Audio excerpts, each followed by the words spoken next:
Hello and welcome to a video on calculating the area of a parallelogram. So we've got a parallelogram here in blue, and what defines a parallelogram? Well, first of all, it's a shape that has four sides. So it's a type of quadrilateral. What else defines a parallelogram? Well, if we focus on the first 7 letters of our word parallelogram, well then hopefully you can see that the word parallel pops out. And that is important for parallelograms because a parallelogram has opposite sides that are parallel. So the top of our shape, this length here and this length here are parallel, which means they never meet each other, they never cross or they never touch. And we use these 2 arrows to represent them. So these 2 lines are parallel, and also this left and right side are also parallel, and we can just use 2 arrows to represent those 2 lines being parallel. So if we have a shape that has 4 sides and the opposite sides are parallel, then we know we have a parallelogram. And now let's think about how do we calculate the area of a parallelogram. And to do that, you need to know how to calculate the area of a rectangle, which I'm about to draw here. So let's say for this rectangle we've got the base. Let's just call this the base and the height. Or to calculate the area of this rectangle, well, we just multiply the 2 lengths together. So we do the base times the height. So that's how we calculate the area of a rectangle. Now we need to use that to think about this parallelogram. And what I'm going to do is I'm going to draw a line from this corner up here straight down. I'm going to draw a perpendicular line that goes straight down until it reaches our base, and what I've constructed is a right angle triangle. Now what I can do is I can cut that right angle triangle off of my parallelogram. So if I just get my cutting tool, so let's cut this off. So Control X. So I've got rid of that now, and what I'm going to do is I'm just going to move it and put it over on this side of our parallelogram. So if I paste it, I'm going to try and line this up as best as I can, and I will colour in the white so that it's all blue. So if I line up like that, and now hopefully you can see that I've actually got a rectangle. I just need to fill in, just to make it look a bit neater. I just need to fill in this here, and we have turned our parallelogram into a rectangle. And notice how I haven't changed the size of my original shape. I've just moved it. So I've moved the triangle that was here, and I can just do the outline just to make that a bit clearer. So I did have a parallelogram. All I did was I moved this triangle and I put the triangle over here. So the size of my new shape is exactly the same as the size of my old shape. So again, to calculate the area of the shape, well, this is a rectangle, so we just take the base and we multiply it by the height. So we can say that the area of a parallelogram is also equal to the base of our parallelogram multiplied by the height of our parallelogram. And be really careful, when we're talking about the height, we're talking about the vertical height. So this height here of our parallelogram, not the diagonal height. So we're not going to take this height, that's not the height of our parallelogram. The height of our parallelogram is the vertical height, and we also call that the perpendicular height. So just to recap, to calculate the area of any parallelogram, we take the base of our parallelogram and multiply it by the vertical or the perpendicular height of our parallelogram. Okay, so it's over to you now. Pause the video and see if you can calculate the area of these 8 parallelograms. And please make sure you include suitable units in your answers.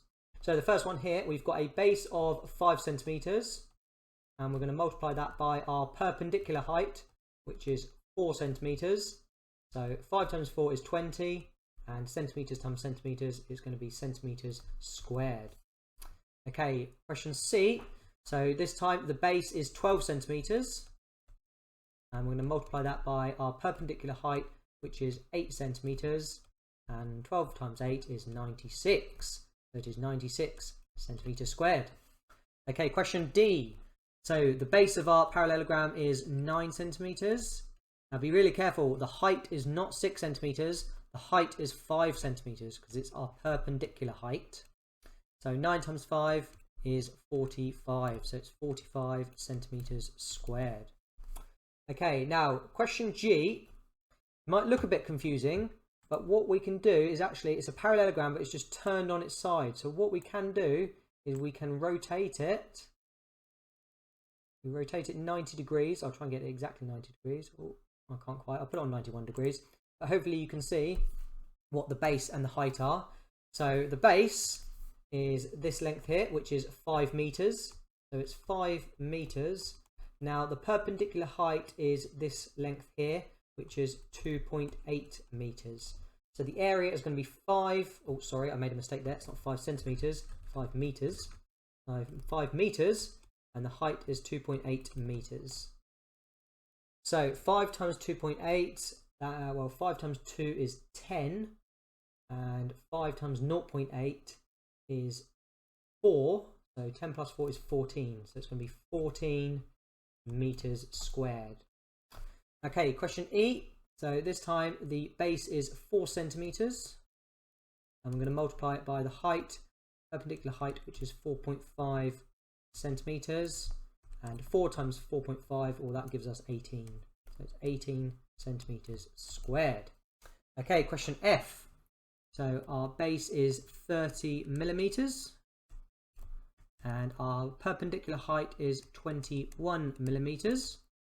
So what's 30 times 21? Well, 3 times 21 is 63.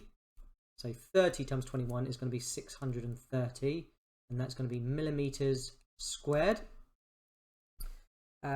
Question H, again, we've got it rotated, our parallelogram. So if we were to rotate this parallelogram, then this 50 would be our base.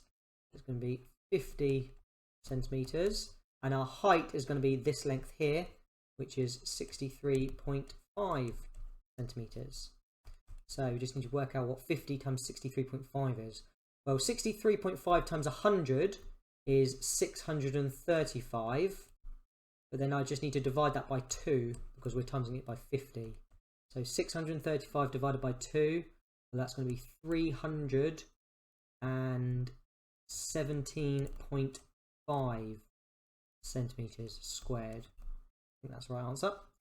Now our last one, you need to be really careful with this because if we look at our base first of all, this is our base, 1.2 meters. So 1.2 meters, and our perpendicular height is 90 centimeters. But notice how we've got different units, so we need to make sure we are consistent with our units. So instead of using centimeters, I'm going to use meters. So 90 centimeters is the same as 0.9 meters. So now we've got 1.2 times 0.9, or 12 times 9 is 108, so it's going to be 1.08 meters squared. And just before I finish, you could have also done this in centimeters. So instead of using meters, let's convert it all to centimeters. So instead of 1.2 meters as our base, that is the same as 120 centimeters. And if we multiply that by 90 centimeters, which is our height, so 120 centimeters multiplied by 90 centimeters, well, that is going to, well, 120 times 9 is 1080. But we're timesing it by 90, so we need to add an extra 0 on the end. So that's going to be 10,800 centimeters squared. And these two things are equivalent. So it doesn't matter which one you put, they are both correct. So hopefully you enjoyed that video. And just remember that whenever you're calculating the area of a parallelogram, it's exactly the same as calculating the area of a rectangle. It's the base times the perpendicular height. I'll see you soon.